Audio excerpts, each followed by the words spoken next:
fucking live. Well, not live, but anyway, I'm recording this garden update. There's my Gandalf / Odin shrine.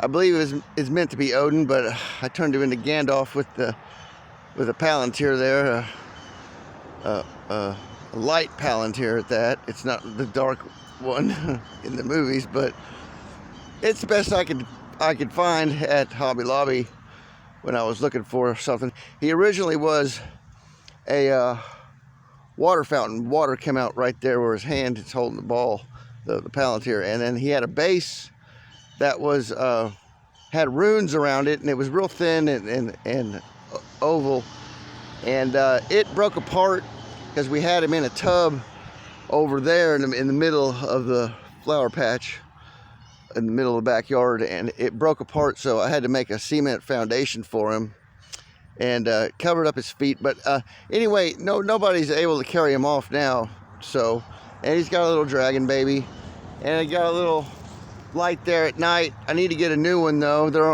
only $1, but they quit selling them at the dollar store. And there's the little mother with her child. That's my mom's statue, and that's my statue. And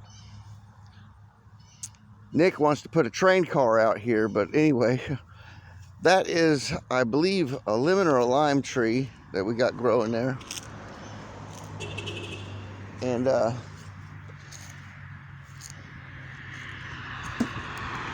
that is one of my persimmon trees, I believe, or a red. That's a red bud, and those are I just call them pine trees, or Douglas firs or whatever. The fir trees are pine trees. I call them pine trees. That's there's some firs right here too, in the back of the circle. And that is a plum tree. That is a plum tree, but little mini plums for making jam. This is an almond tree. Now they had some sort of rust on them, and this year, and it's since went away. It's moved over to the flowers. Well, she pulled the flowers the other day, but the rust is gone. But they didn't produce. This is a peach tree here. They didn't produce this year. We did get pears though. This is a pear tree right here. And see, there's a couple pears still up in there. Hard pears, not the soft pears, like you probably like. These are hard pears, or the hard kind to chew. But they're still good, nutritious, I think they got more vitamins in them than the soft pears do. But yeah, my peach tree here, I wish we would have had peaches this year, because this peaches off this peach tree get good, and really good peaches. But they started bleeding out this year. They bled out a bunch of sap. This tree did, and the plum trees did. All bled out a bunch of sap, but maybe the almond tree did too. I'm not for sure. Yeah, I think it did, but it's all been since 8 by, yeah, right there, that split right there, it was bleeding out. What happened was we had a snowstorm in April. Everybody remember that? Back in April, that snowstorm? And I believe this is my persimmon tree, and it has, it's got bugs that laid its eggs all in the leaves there. It's really hard to grow stuff here in Arkansas. There's the daisy corner and birdhouse. It's really hard to grow fruit trees here. You have to spray them down. We use neem oil. We don't use pesticides. There's my tomatoes. They're still producing, even though they look kind of ragged. And this is a fig tree, a fig bush. Gotta get my cigarette lit there. And we cut the dead off in the wintertime and it grows back. This is its, oh, there's a fig. Oh my gosh, really? It's first fig right there, guys. Right there. It's producing. Good. Maybe next year I'll have some figs. Maybe it'll, if it stays warm like it is, it's about, oh hell, it's 80 degrees out here, just about 78, 80. It's nice, but you can feel the heat from the sun. I don't see any other figs on there, but that one ought to be ready in a week or so. Boy, that'd be good. Anyway, these fig trees, you break these leaves off and they got sap in them, and that is better than insulin. For any of you that are diabetic, you want to grow yourself some fig trees, and like that, you cut them back in the wintertime and pile up some blankets or just a bunch of leaves on top of them so they don't freeze, the roots don't freeze. And you know, you want to plant them deep. Plant all your trees and shrubs and bushes pretty deep, unless they're a top water feeder, like a desert plant, you know, a desert bush or something like that, a dry climate bush. The trick to growing in this climate field here in northwest Arkansas is to always get your roots deep so it doesn't freeze, because the sap will have time to run down into the roots, you know, and doesn't matter what happens to the top of the tree or the plant in the wintertime. Of course, those firs and those pine trees don't you know, lose their needles, but they stay green all year. Problem we had with those is the snow got to them and broke some of the branches off. But these are rhododendron, I think. No, that's not rhododendron. I don't know plant names like my mom knows everything, but these plants here keep certain bugs away from the garden. This is our peanut patch. Those are peanuts, for you guys that didn't know. And it looks like I'm going to have to water tonight because I don't think it's going to rain.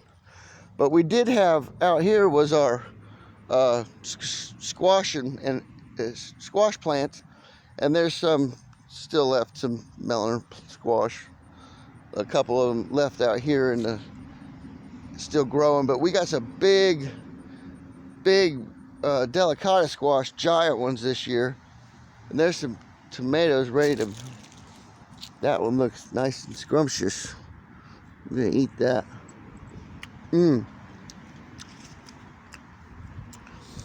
Those little cherry tomatoes have been the best thing all year. And there's a big old grasshopper for Frigga and Inya. That's what kind of grasshoppers we got around here. They're about, we see about how big they are. That's the size of your finger. Get off there, grasshopper. He's trying to get him some lunch. They don't really bother the okra pods. None of the insects do, but you get ants and stuff on them. And I'll be picking these. I'll be cutting these in the morning because they'll be ready. They grow really fast, and they'll be big in the morning. That one right there is about ready. They're all, tomorrow's cutting day for the okra. You want to cut your okra every other day to every 3 to 4 days. Just depends on how much water they get and how much sun they get. They like hot weather. These okra plants only got about chest high this year. Last year I had a bunch that were 6-7 foot tall, and the late summer we had was probably the reason why. Or I didn't get chicken litter into this garden. We did burn a lot of stuff and till in a lot of burn. A lot of charcoal and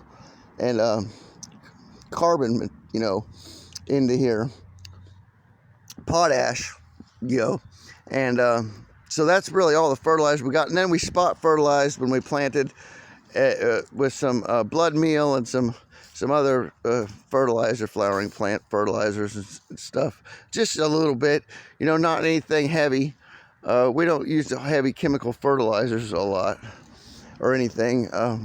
Now we've dormatized the garden. There was green beans out here, but you see we've got Swiss chard and lettuce and winter lettuce and stuff, and then I got a tomato plant over here. And I moved Mom moved my mullein plant. There's our compost bin. And there's a mullein plant that's already seeded out and flowered. It kind of got damaged this year and it was kind of raggedy, but there's some new ones that grew in the garden from the seeds, and we've got them growing. They winterize pretty good themselves in a pot above ground or below ground, whatever. They come back every year. You just let them go, give them water, maybe some Epsom salts every once in a while. Another tomato plant there. And I got cilantro, and there's a cilantro, and what else is in there? Oh shit, I can't remember right now. But any stuff for your salad, you know, right here we just got a bunch of salad stuff. And that is ryegrass. We plant ryegrass in there, and until the squirrels, you hear that knocking? The squirrels are up in the trees knocking down acorns. But these squirrels this year aren't burying their acorns. They're just playing, knocking them down, and they had been eating the bird seed my mom had put out for the birds, and they might be eating the acorns now. I don't know, but I know they're not burying them. They're not, you know, or they'd be busy, because there's tons of acorns all over the ground, and I just worry that I'm gonna have to spend some money, grift some extra money from everybody to get critter food this winter to keep my squirrel family alive, in case, you know, shit hits the fan and I gotta eat them, you know, because everybody says don't eat city squirrel, but really these squirrels around here don't eat no trash or anything, you know. They eat pretty good with what we feed them. And there's just canis plants. Those get really pretty red. They just bloomed here several weeks ago. And just some coverage, ground coverage there. And some you know, nice yellow flowers, some daisies or whatever the hell they are.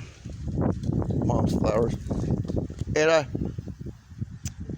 I don't know what kind of grass those are, but I'll tell you what, they get blooms on them. This is a wandering Jew, and this is good for in-house. Put it in the house, it takes toxins out of the air.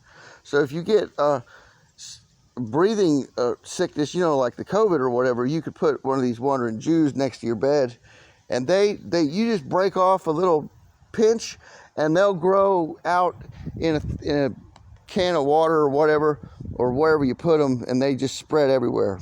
I believe they're succulent, and they also all those types of plants where you could pick off a piece and it'll just start sprouting and growing. See, we got them everywhere.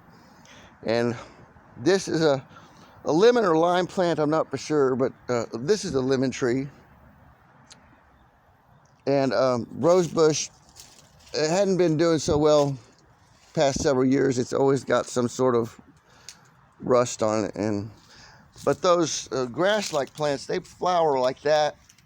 This is the last flowering one that had them on there.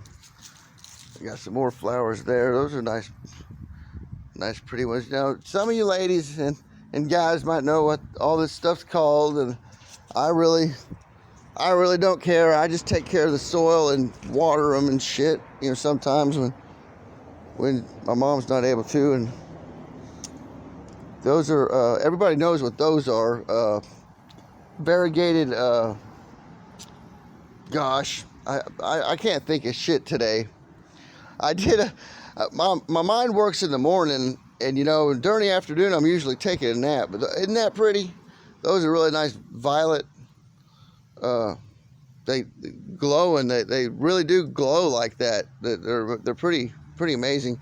And she's got this flower bed on the north side of the house for the neighbors to look out their kitchen window and when they're washing dishes and look at them. But these are my I had water lilies on the other side, and these are like water lilies, but something else, fuck, I can't remember. Anyway, my friend's wife gave me a bunch of bulbs one year, and I put them, and they're water plants, and I put them, and they just went crazy. They just went crazy. Me and my mom got a green thumb. I don't know what things are called, but most, but I can grow just about anything. I wish they legalized the marijuana for it to be grown for medical patients, because I'd get my card again and I'd be growing, and I'd have shit 20, 30 foot tall, I guarantee you. Because my dad knew a guy that grew here in the area a long time ago. He's dead now, but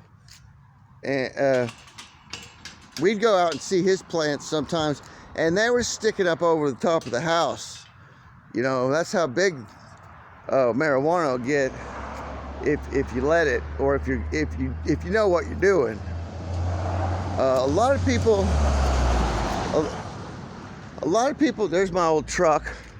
I just dumped a load of brush and stuff, so it's dirty back there.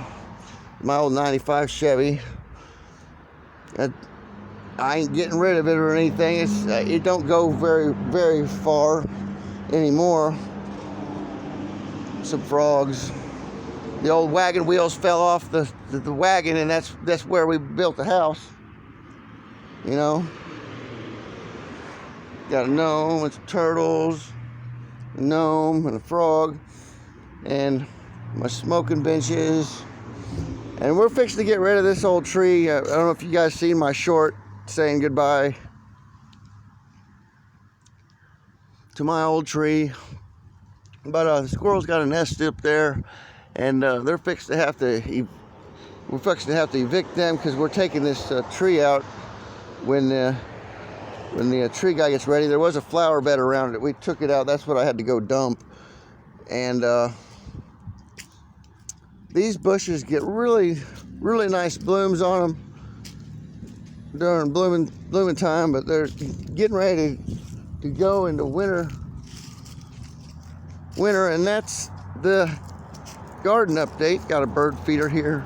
And see those wandering Jews? We gave some of those from the neighbor across the street, and they've been growing like crazy everywhere. We have to trim them up and repot them and give them away to people and stuff like that. So it is what it is. But I'd like to put them inside, but Mom's too scared that we get water damage on the floor or on furniture or something. So we don't have any plants inside. She used to when I was a kid. Be lots of house plants, and we replaced the floors since then, and we don't. We just don't have them now. If anybody knows, if anybody knows what that means on a house, that's probably one of the main reasons why I'm an occultist or a pagan or a magician or whatever you want to call me, self-acclaimed anyway. I don't know. A lot of people say I'm really good at it. Some people say you don't know what you're talking about, and but if anybody knows the history of why they, the real history of why they placed X's on houses, besides the fact that they were covering up an old window slot, and that's what that was. They had a window slotted in the bathrooms there, and so we said, my parents said, no, we don't want a window in the bathroom. So that's what they did. They put that X up there. We've never taken it down. We just paint it and make it stand out, and it's kind of like a symbol for the witch house. And, no, people see that around here. The Mormons and shit in there, the door-to-door Bible people, you see that shit on my house, and a lot of them don't know what it is, but most of them steer clear. They'll start walking up the driveway, and they'll fucking turn the fuck around and walk off. But it's a good deterrent for people that know, there is witchcraft going on here. So you guys have a great day. I'm gonna try and pump out a live stream, an informative live stream tonight, going over some of the CERN things, going over the frequencies. I was hoping that we could get more evidence on that frequency manipulation on the VLF today, but I just haven't seen it spike yet since the ones yesterday. I do have the screenshots on my phone. I'll upload them to the computer when I do my live stream, and I'll show you guys what happened yesterday and the reason of that 6-pointer in Greece. That 6-pointer in Greece happened. So I'll show you my neighbor's garden. Now they're Hispanic, and he's got some. I think them are chilies, or I don't think those are jalapenos. Those are chilies, and I don't know what kind of big old bush things those are. But that's the last couple stalks of corn. He had some 20-foot tall corn. I know maybe you've seen him in some of my older shorts. If you guys haven't seen my shorts, make sure. Now I got a playlist of all my shorts. I believe it's on well, Not Your Father's Country. One of my channels, I've got to fix the playlist. But anyway, I got shorts playlists on if you want to see them all instead of having to scroll through the videos. But anyway, guys, I do what I can, you know, fuck. Well, it is what it is. So, y'all have a great afternoon and everything like that. And I will see you later tonight around 7 or 9, just depends. But I'll try to pump a live stream out for you guys. Peace out, motherfuckers. Mr. Mission Control's out of here.